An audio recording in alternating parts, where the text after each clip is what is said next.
তীব্র খরার সাথে লড়াই করছেন ইয়েমেনের পাহাড়ি অঞ্চলের চাষিরা। বলছেন, বৃষ্টির অভাবে ফসলি জমি শুকিয়ে যাওয়ায় পেশা পরিবর্তনে বাধ্য হচ্ছেন তারা। চারণভূমি অনুর্বর হয়ে পড়ায় বেগ পেতে হচ্ছে পশুখাদ্য নিয়েও। কাঠ ফাটা রোদে এভাবেই শুকিয়ে চৌচির বিস্তীর্ণ জনপদ। অনুর্বর হয়ে পড়েছে ফসলি জমি। ফলে প্রকৃতির বিরূপতায় এক প্রকার অসহায় হয়ে পড়েছেন ইয়েমেনের রাজধানী সানার অদূরের পাহাড়ি অঞ্চলের বাসিন্দারা।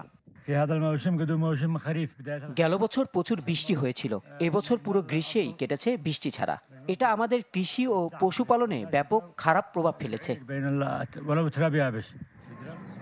কৃষি বিশেষজ্ঞরা বলছেন, ইয়েমেনে খরা নতুন না হলেও জলবায়ু পরিবর্তনের কারণে সাম্প্রতিক দশকগুলোতে পরিস্থিতি বেশ খারাপ হয়েছে। গেল এপ্রিলে এক প্রতিবেদনে জাতিসংঘের খাদ্য ও কৃষি সংস্থা FAO জানায়, বৃষ্টিপাতের অভাবে তীব্র চাপের মুখে রয়েছে ইয়েমেনে গবাদি পশুপালন এবং ফসল উৎপাদন। গেল 6 দশকে তীব্র হয়েছে খরা। এবছর পরিস্থিতি আরও খারাপ। চলতি বছরের প্রথম মৌসুমে প্রায় 85% কৃষি জমি অনাবাদি।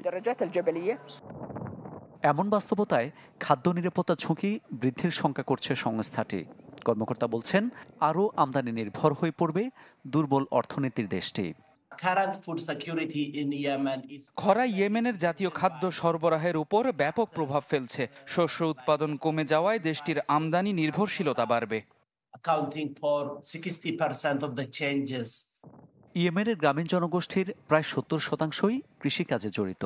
কৃষি তাদের জীবিকার প্রধান উৎস, যাতে মারাত্মক প্রভাব ফেলছে খরা। মামুন উর রশিদ, চ্যানেল 24।